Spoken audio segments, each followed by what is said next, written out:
All right. Hello, everyone, and welcome to my final project video all about cholesterol synthesis and bile acids.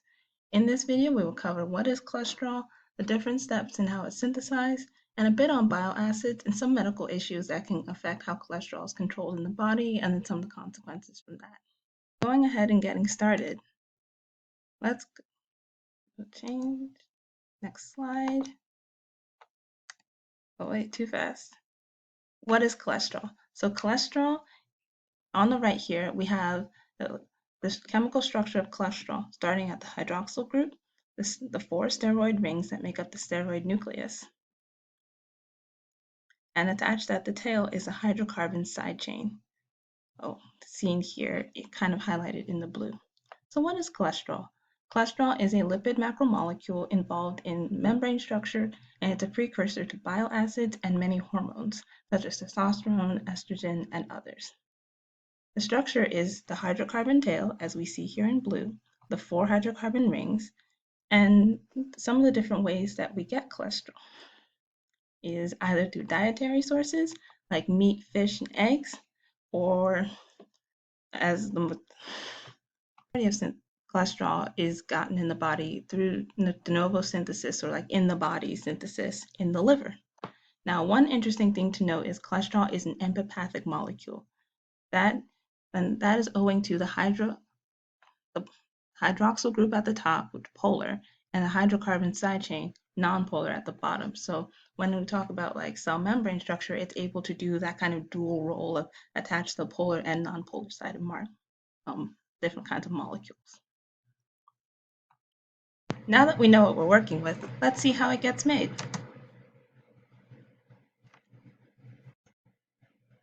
Step 1. In general, well, actually before I start, in general, there are 5 core steps to cholesterol synthesis. The first 3 happen in the cytosol, while the rest happen in endoplasmic reticulum, but more on that later.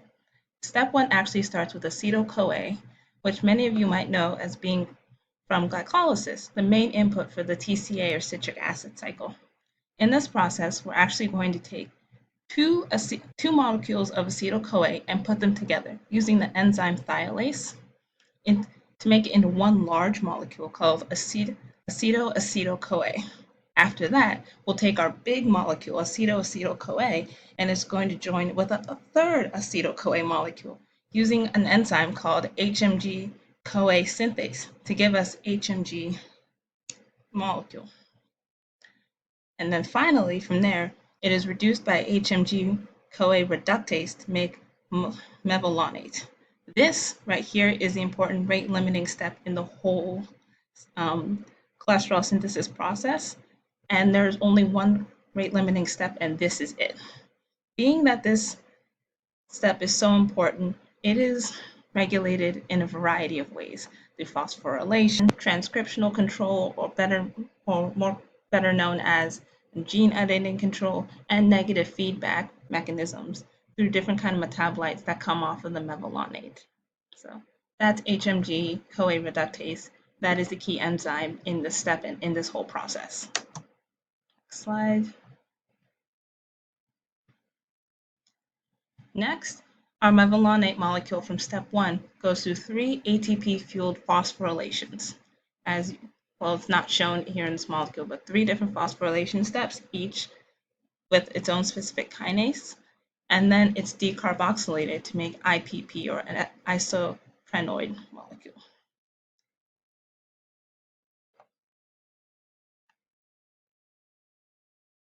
After we have our IPP, what we do is we take 6 of them and we condense them down together to make squalene.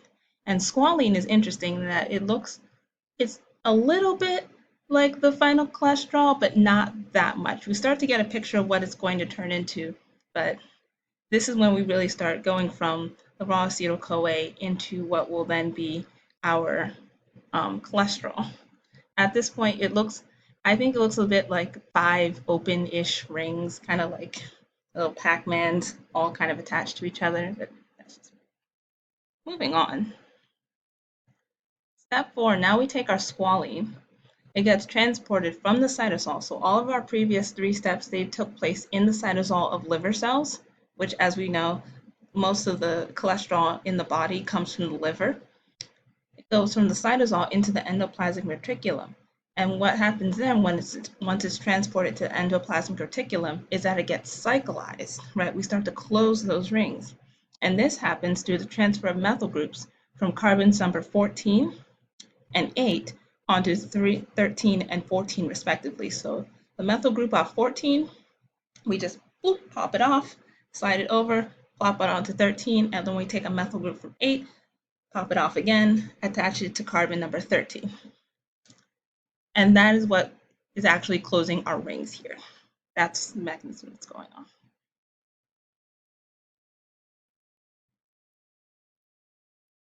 I go too far. Okay, now. Okay, good. So now we get to our final sort of step. We're almost done. The methyl groups off of carbons number 4 and 14 are removed. And then the double bond between carbon 8 and 9 gets kind of moved up to be between carbons 5 and 6. And so after we do that, we do a quick little reduction and ta-da, cholesterol. So we took our open squalene, kind of like a half moon or Pac-Man looking guys. We moved the methyl groups from 14-8, move them down. We close the ring. So then we built our steroid nucleus base. And then we removed 2 more methyl groups off of carbons 4 and 14, and then we slid up that double bond. So then what that gave us is our base, then our tail, our hydroxyl group, and then our hydrocarbons at the end. So once we have our cholesterol all nice and fully formed, it's time to export. So cholesterol that's synthesized in the liver comes out in the form of VLDL, or very low density lipoprotein.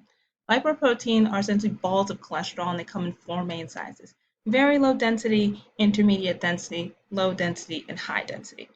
Now, the core function of lipoprotein is to take the cholesterol from the liver where it's synthesized and move it to the various tissues that need them: the brain, the heart, everywhere.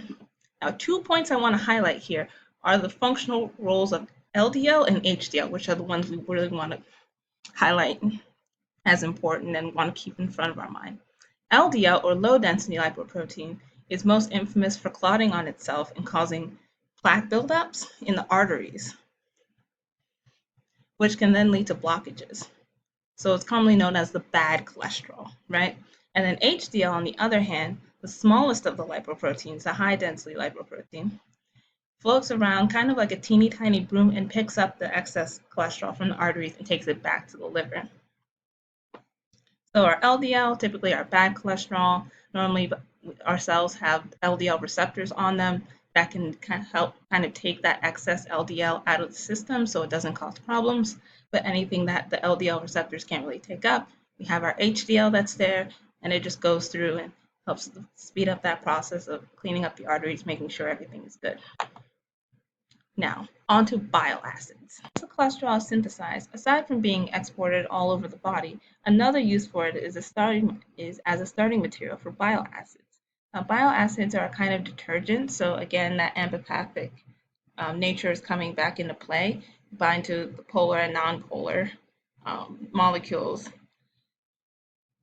It's a detergent that helps the body to break up fats. So the pathway for bile acids is a little bit longer than I have time to cover for in this video. So the main takeaway here is that we use bile acids, or bile acids are used in the body to remove excess cholesterol, right? So when you have like a big dinner or like a burger or something like that, all of that dietary cholesterol that goes into the body, bile acids are used to help break those up. And the 2 major types of bile acids in mammals are cholic acids and chenodeoxycholic acid. And bile acids are transported from the liver, right, where they start as cholesterol, they get transformed into bile acids into the gallbladder, and then they're excreted, like I said, after meals to help with fat digestion. And so once they're kind of done with that job, they are absorbed or reabsorbed through the small intestine. All right, now that we've covered bile acids, let's switch gears a bit and go back to lipoproteins and just kind of see what kind of medical significance they've had and different things that can happen with them.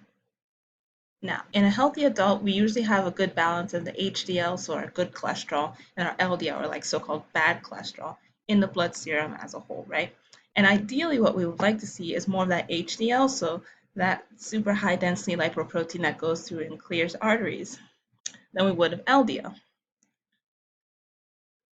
And what happens is sometimes when the LDL levels are just a little bit too high, either through dietary means or through like, so maybe eating a lot of processed food, or even also through different kind of genetic conditions, then what we get is we get a whole lot of these LDL molecules kind of sticking to themselves, sticking to each other, and then building up on the sides of the arteries or the arterial walls and building up plaques.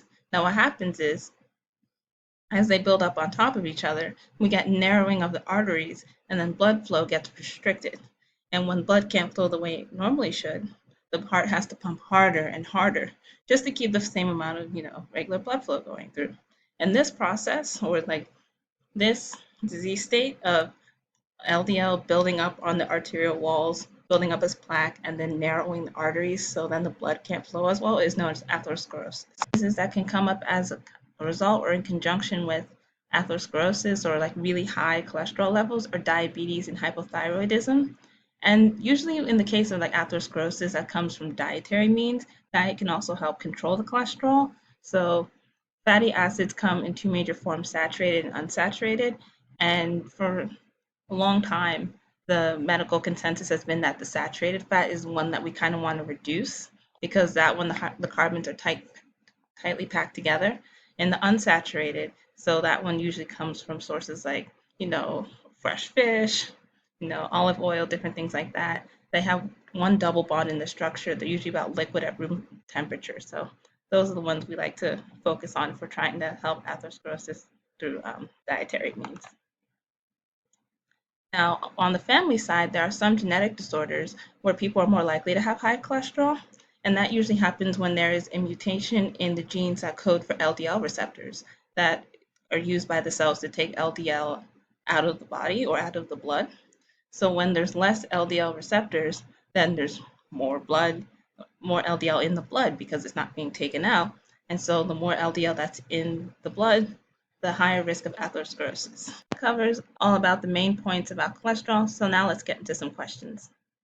So first, newly synthesized cholesterol is transported through the body in the form of high density lipoprotein. True or false? And this one is actually going to be false. As if you remember, as we covered, cholesterol, as when it comes straight out of the liver cell, it's actually in the form of VLDL, or very low density lipoprotein, and that lipoprotein has to then get broken down from very low to the high density. So high density is our final form. Question 2. Which type of cells are the primary site for cholesterol synthesis? B. Liver cells. So as we covered in the beginning, the liver cells, 80% of all the cholesterol in the body is synthesized in the liver, and only the liver is responsible for creating cholesterol, no other cell types. Now, question 3. Cholesterol synthesis pathway starts with which molecule? A, acetyl-CoA. If you remember, acetyl-CoA, which is our first input from the TCA cycle, is taken and two molecules are put together to make acetyl-CoA, and a third which comes together and gives us HMG-CoA. Yes. Now, which of the following is a method by which HMG-CoA reductase is regulated? And the answer to this is D, all of the above.